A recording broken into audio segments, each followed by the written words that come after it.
जय श्री राम सभी सनातनी भाइयों को। दोस्तों आज हम बात करेंगे दिल्ली में होने वाले चुनाव के बारे में और किस तरीके से आज अरविंद केजरीवाल के ऊपर में हमला बोलते हुए भाजपा और कांग्रेस ने दोनों ने प्रेस कॉन्फ्रेंस की।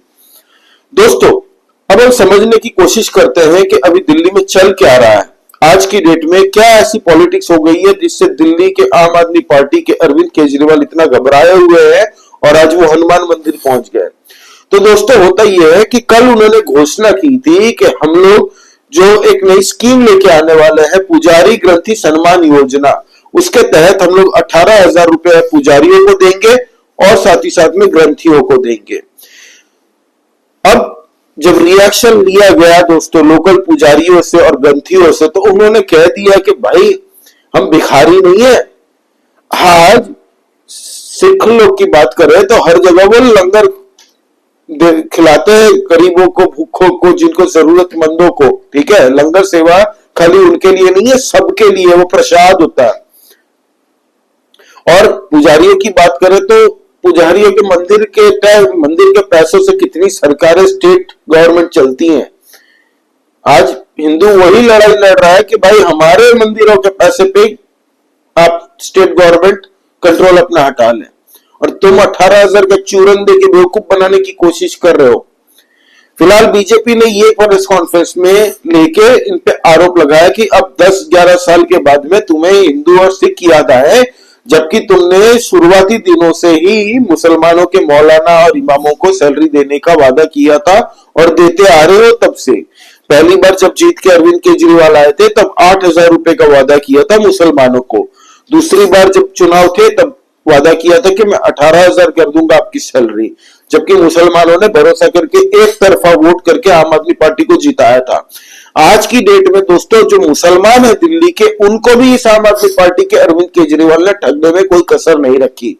आम आदमी पार्टी के खिलाफ में प्रदर्शन करते आज के वहां के मुसलमान इमाम लोग, जो मौलाना रशीदी 240 से ज्यादा इमामों के साथ में कल जाके अरविंद केजरीवाल के घर के बाहर में प्रोटेस्ट जाहिर किया। दोस्तों वहां पे इतने सारे इमाम जाके वहां पे प्रोटेस्ट कर रहे थे क्योंकि उनको पिछले 17 महीने से तनख्वाह नहीं मिली, 18,000 की तनख्वाह नहीं मिली। अब तो ये महीना भी पूरा हो गया, अब तो राशिदी जी को 18 महीने की सैलरी नहीं मिली पे वो प्रोटेस्ट करेंगे।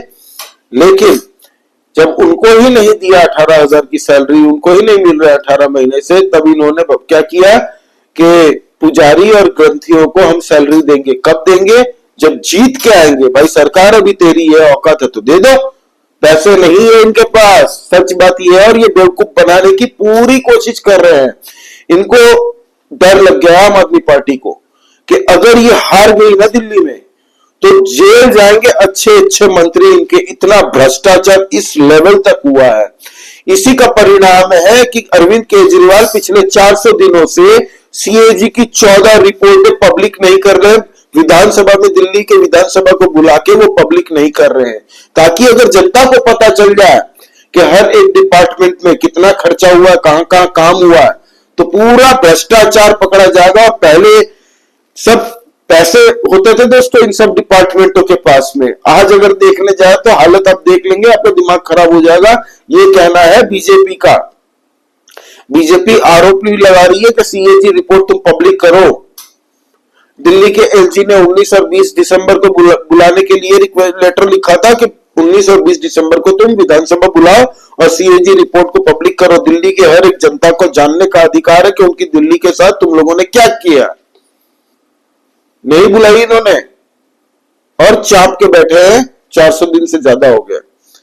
अब संदीप दीक्षित जो कांग्रेस की तरफ से आज प्रेस कॉन्फ्रेंस बुलाया, जो न्यू दिल्ली की सीट पे अरविंद केजरीवाल के सामने लड़ेंगे, उन्होंने प्रेस कॉन्फ्रेंस करके अरविंद केजरीवाल के ऊपर में बहुत गंभीर आरोप लगाया। उन्होंने कहा कि जो काम मेरी मम्मी जो कि शीला दीक्षित जी ने इनॉग्रेशन करके वो गई थी, वो काम सारा पूरा हो चुका, उसका क्रेडिट पूरा अरविंद केजरीवाल ने खाया और लोगों को बेवकूफ बनाया कि ये मैंने किया है।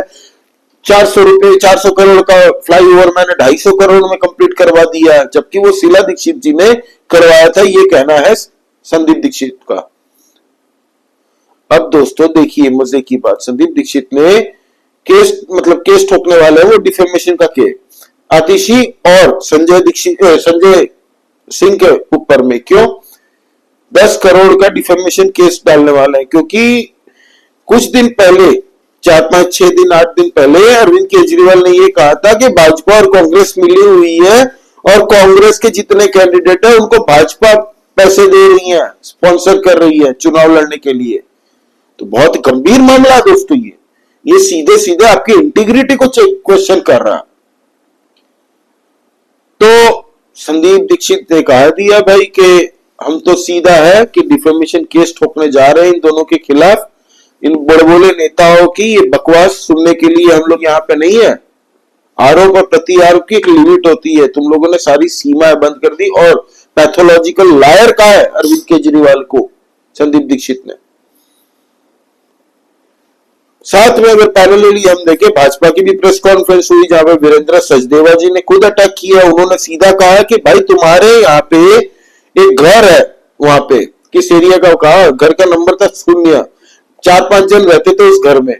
मकान मालिक प्रेस कॉन्फ्रेंस में आके खुद पब्लिक को बता रहा है कि मेरे घर के ऊपर में मेरे एड्रेस में 100 से ज्यादा लोगों का वोटर कार्ड बना हुआ है और सारे इलीगल बांग्लादेशी और रोहिंग्या, सनातनियों के नाम नहीं है भाई, सारे फर्जी वोटर, सारे फर्जी वोटर। कल को आप सोचिए, कल को यही वोटर जिनके इस एड्रेस पे है वो चले जाए वक्फ बोर्ड के पास में और कह दे कि ये घर का वोटर एड्रेस ये देखिए मेरा, ये घर मेरा है। समझ रहे कितनी बड़ा षड्यंत्र ये आम आदमी पार्टी और केजरीवाल रच रहे हैं। कल को वो बोल देंगे ये मेरा घर है, तो जो मकान मालिक है वो क्या सड़क पर रहेगा? और वही करने की कोशिश कर रहे हैं शायद आम आदमी पार्टी। अब दोस्तों भाजपा ने बहुत बड़ा गंभीर आरोप लगाया, जो हमारे परवेश भाई है, परवेश सिंह जी, ठीक है, परवेश सिंह वर्मा, उन्होंने एक बहुत बड़ा आरोप लगाया कि 2020 में न्यू दिल्ली विधानसभा सीट में 1,46,000 वोट होते थे, 1,46,000 वोट होते थे। 2024 में ये घट के 1,06,000 वोट हो चुके, मतलब यहां पे 40,000 वोट काट गए पिछले 5 सालों में। तब अरविंद केजरीवाल ने प्रेस कॉन्फ्रेंस नहीं किया, क्योंकि इन्होंने ही कटवाए हैं ताकि चुपचाप हिंदुओं के वोट कटते रहो और हमारे वोट अपने आप बोलते हैं ना, खुद की लाइन बड़ी करने के लिए दूसरे की लाइन छोटी करो, ये वही कर रहे थे। ये परवेश सिंह वर्मा जी ने आरोप लगाया। और अभी की जो लिस्ट है दोस्तों, आज की डेट में ये कहा जा रहा है कि इस 1.06 लाख 1,06,000 नए मतलब वोटरों में जो बचे हैं 22,000 नए वोटर जोड़े गए हैं। तो आप टोटल करेंगे तो पिछले 5 सालों में दोस्तों 61,000 वोटरों के नाम काटे गए हैं दिल्ली से सिस्टमैटिकली। अब ये जो फर्जी वोटर और ये सब माजरा हम समझने की कोशिश करते तो ये कैसे होता है दोस्तों।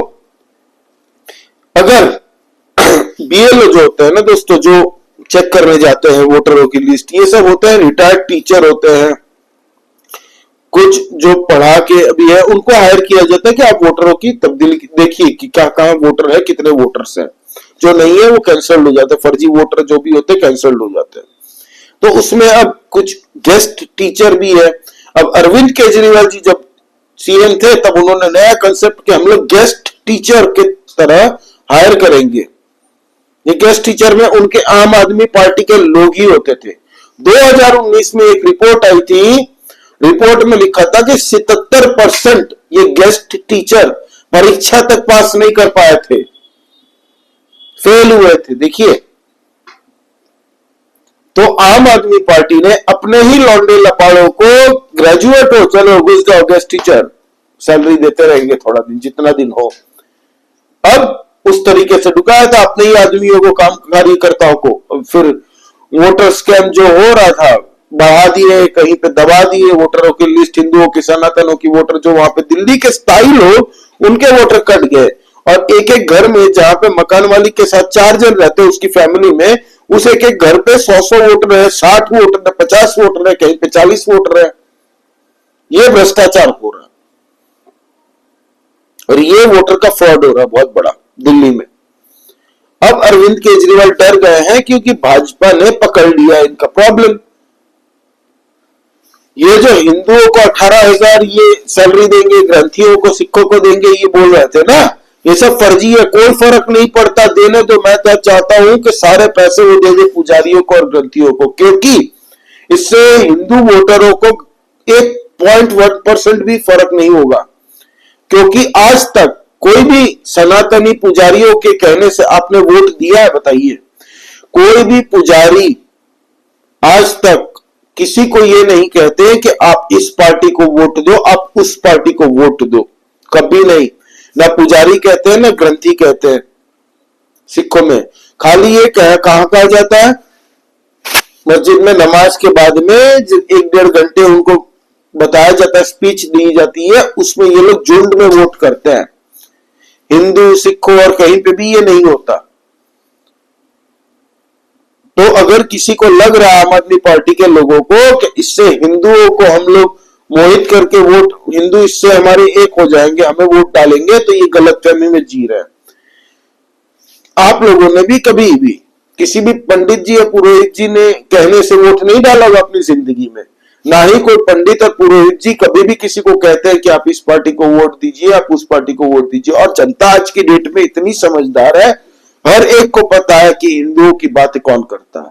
तो इससे मुझे 1% का भी घबराहट नहीं हो रही है। मैं तो कहता हूं और दो, 50,000 सैलरी कर दो, लेकिन जीतेंगे तब की बात है ना, और इस बार जीत के आने वाले हैं नहीं। अब दोस्तों मेन मुद्दा जो है मुसलमानों के, जो इन्होंने बेवकूफ बनाया ना, इमामों को सैलरी नहीं दे रहेंगे 17-18 महीने से। तो अब अगर ये सैलरी दे भी देते हैं ना, आज की टाइम में इनकी सरकार है, अगर ये मुसलमानों को गुस्सा ना हो और कांग्रेस को वोट ना दे दे, इस चक्कर में डर के अगर आज सैलरी दे देते हैं ना, तो पीछे आंगनवाड़ी की महिलाओं को भी सैलरी देनी पड़ेगी, डीटीसी के वर्कर्स को भी देनी पड़ेगी, जिनकी भी पेंशन बंद थी इतने टाइम से उनको भी देनी पड़ेगी, सब कुछ देना पड़ेगा जिन जिनको सैलरी बंद करके रखी है। आशा वर्करों की जो सैलरी है दोस्तों, उनकी 3,000 रुपए अभी तक बढ़ाई नहीं है वो स्टाइपेंड उनका। और ये बांसुरी स्वराज जी ने आज बहुत बड़ा आरोप लगाया। जो आंगनवाड़ी की वर्कर्स हैं दोस्तों, 7 महीने से उनको सैलरी नहीं मिली है। बताइए, एक आंगनवाड़ी की मतलब उनको जो वर्कर्स होते हैं उनको सैलरी नहीं मिली 7 महीने से। तो ये खेल चल रहा है। अभी अरविंद केजरीवाल पूरी बुरी स्थिति में फंस गया भाई। ऐसी बुरी स्थिति में फंसा है कि जितने वादे किए थे वो तो पूरे नहीं हुए, जितने नए वादे कर रहे हैं वो हम करेंगे जीत के, लेकिन लोग पूछ रहे हैं कि बेटा पैसे कहाँ है बताओ। बहुत पैसे हैं जी, मैं खुद इनकम टैक्स का बंदा हूँ, IIT से आया हूँ जी, मुझे आंकड़े की गणित का खेल समझ में आता है जी। अभी एक पॉडकास्ट में कह रहे थे, तब मुझे हंसी आ रही थी। तो CAG 14 रिपोर्ट जो आई है ना, वो पब्लिक करो ना, उसमें फट क्यों रही है पब्लिक करने में? क्योंकि जैसे ही वो 14 रिपोर्ट पब्लिक होगी, आम आदमी पार्टी को कुत्ता भी नहीं पूछेगा। दिल्ली में कुत्ता भी नहीं पूछेगा फिर दोस्तों। और इस बार केजरीवाल क्यों जीतना चाहता है? क्योंकि वो हार गया। ये सारी फाइल पब्लिक होंगी और फिर जेल जाने से कोई नहीं रोक सकता इन लोगों को। बहुत सारे मंत्री जाएंगे इनकी पार्टी से। हर एक डिपार्टमेंट में भ्रष्टाचार का जहां जहां मिलेगा, मोहल्ला क्लिनिक से लेके जल बोर्ड का ले लीजिए, बिजली विभाग का ले लीजिए, एनवायरमेंट, DTDC बस में ले लीजिए, हर जगह पे। यमुना के नाम पे सेंट्रल गवर्नमेंट ने जो 8-8.5 हजार का फंड दिया था, कहां गए? खत्म। यमुना नदी का देख के आपको लगता है कि 5 रुपए भी खर्चे होंगे इसमें? नहीं। तो अब जनता सियानी हो चुकी है दोस्तों आज की डेट में। आपको पता है कोविड जब हुआ था, ये आज पूर्वांचली बड़ा चिल्ला रहे हैं ना अरविंद केजरीवाल जी जैसे। पूर्वांचली मेरे घर के लोग हैं, मेरे भाई है। ये फोटो है, देखिए आप। अगर जो भूल रहे हैं ना उनको आप शेयर कीजिए, ये सब उनको याद दिलाइए। बिहार यूपी वाले भाई हमारे जो थे, इनको अशोक विहार के बस स्टॉप पे ले जाके डाल दिया गया था कोविड के टाइम में कि अब तुम लोग अपने घर जाओगे, क्या करोगे तुम लोग अपना खुद देख लो। याद है ना?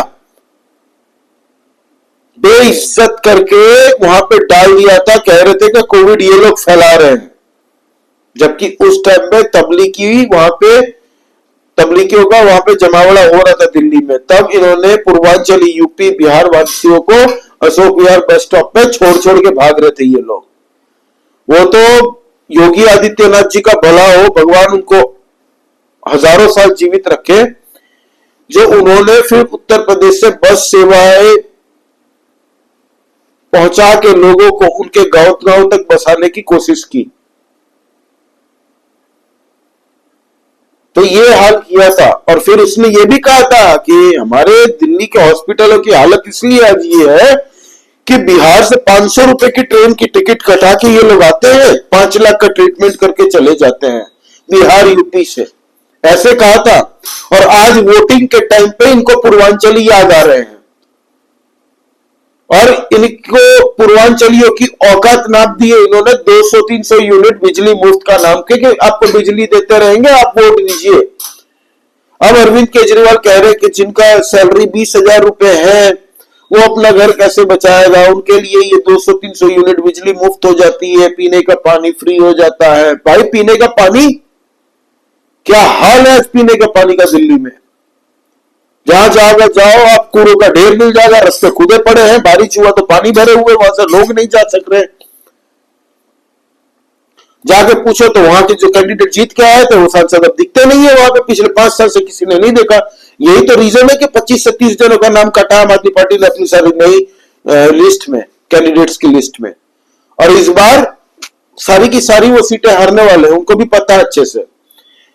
हैंडसम नेता जो शिक्षा मंत्री थे दिल्ली के, मनीष सिसोदिया, भाग गए पतपड़गंज से और एक बोझा सर को बैठा के वहां पे आ गए।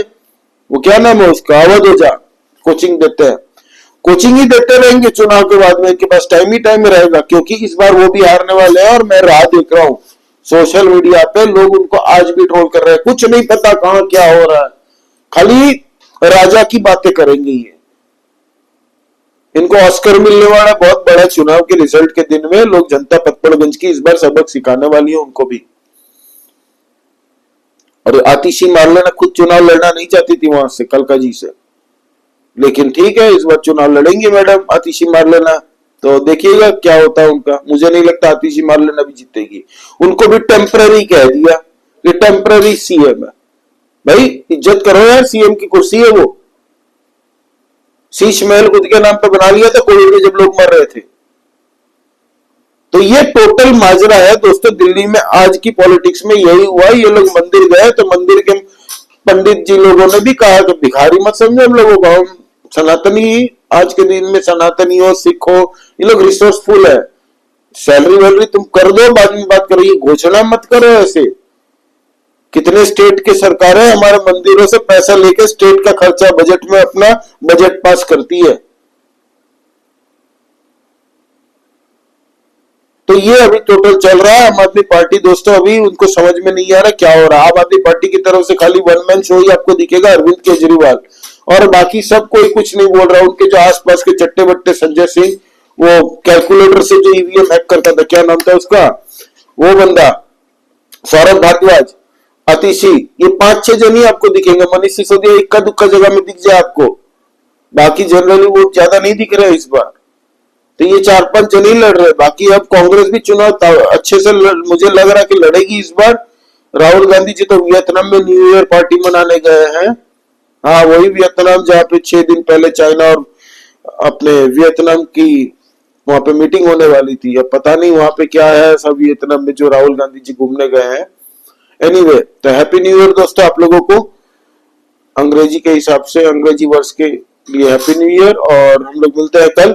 जय श्री राम सभी सनातनी भाइयों का। आपका क्या कहना है इस बार में प्लीज कमेंट करके बताइए, लाइक कीजिए इस वीडियो को। और दोस्तों नया चैनल है आप लोग प्लीज सब्सक्राइब करिए। और उम्मीद है आपका ये वर्ष सही गया हो, आने वाला वर्ष भी आपके लिए शुभ रहे। जय श्री राम सभी सनातनी भाइयों को।